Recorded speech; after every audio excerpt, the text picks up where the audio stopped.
You've probably heard the term machine learning thrown around a lot. But what does it actually mean when a machine learns? It sounds like something out of a sci-fi movie, but here's the thing. It's already a huge part of your daily life. So let's break it down and really get to the bottom of it. Okay, so for the longest time, we had to tell computers exactly what to do. Think of it like a super detailed recipe. A programmer would write out every single step, every single rule. If this happens, then do that. But with machine learning, the whole game just flips on its head. Instead of giving the computer a recipe, we give it a whole library of finished dishes, just tons and tons of data, and we let it figure out the recipe all on its own by spotting the patterns. We're shifting from following strict instructions to learning from examples. So that's the big question, right? How in the world does a machine, just a chunk of code, go from just seeing data to actually, understanding it?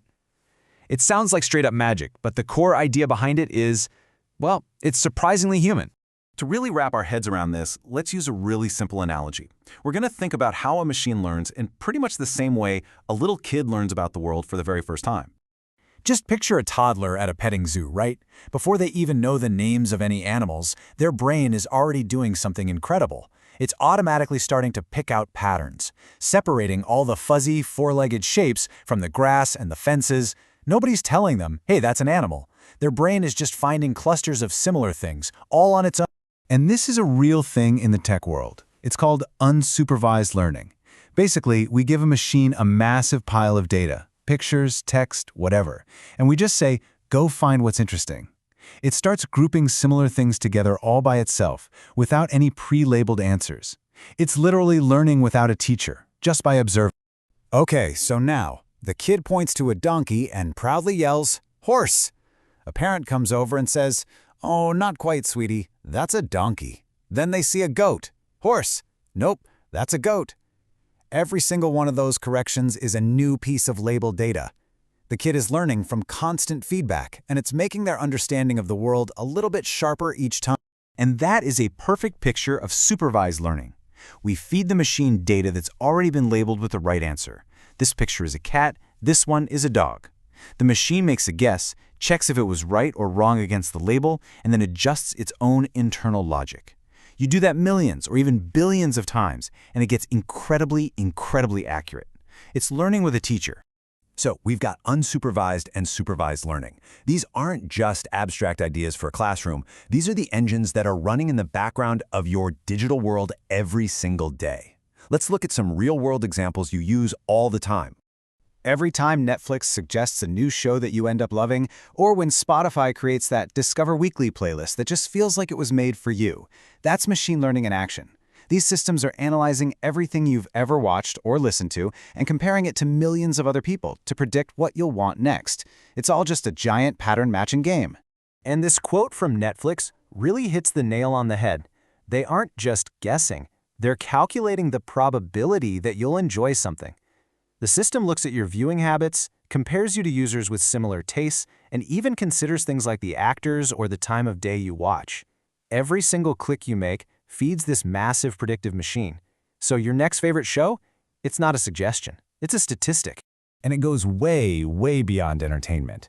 Amazon's product suggestions, that spam filter in your email that just knows what's junk, the predictive text on your phone that practically finishes your sentences, it's all machine learning. Even your bank is using it constantly to spot fraud by flagging any activity that just doesn't fit your usual pattern. So we've seen how ML shapes what we see online. But what happens when it needs to understand the real, physical world, right now, in real time? For one of the most powerful examples, we have to look inside a self-driving car. An autonomous car basically sees the world through 3 different kinds of eyes. You've got cameras, which give it rich, colorful detail just like our eyes, but they're not so great in the dark or in heavy rain. Then there's radar, which is a champ at figuring out how far away things are and how fast they're moving, even in thick fog. But it can't really tell the difference between a truck and a car. And finally, you have LiDAR, which shoots out lasers to build a super precise 3D map of everything around it, but it doesn't have a very long range. So you see the problem, right? Each one is powerful, but each one has a blind spot. So how does the car solve this? This is the really genius part. It's a process called sensor fusion. The car's AI brain takes the data coming in from all the sensors at once and weaves them together into one single hyper-accurate 3D model of reality. By combining all of this data, it creates a view of the world that's way more detailed and reliable than any single sensor or even a human driver could ever manage. It's basically creating a kind of superhuman vision with no blind spots. This kind of progress is just incredible, but it didn't happen overnight. To really understand where we're going with all this, it helps to take a quick look at where we've been. This whole shift from writing rules to learning from data is part of a much bigger story. I mean, for the first few decades of computing, everything was rule-based. Then, starting around the 80s, this idea of learning from data started to catch on. But the real explosion, the thing that changed everything, happened in the 2010s. Suddenly, we had these massive data sets and computers powerful enough to crunch all that information, and that kicked off the deep learning revolution we're all living through right now. And this revolution is fueled by an absolutely mind-boggling amount of money. As of 2024, the global market for machine learning is already worth over $200 billion. To put that into perspective, that's more than the entire global video game industry. This isn't just some niche technology anymore. It's a fundamental pillar of the modern economy. But here's the truly stunning part.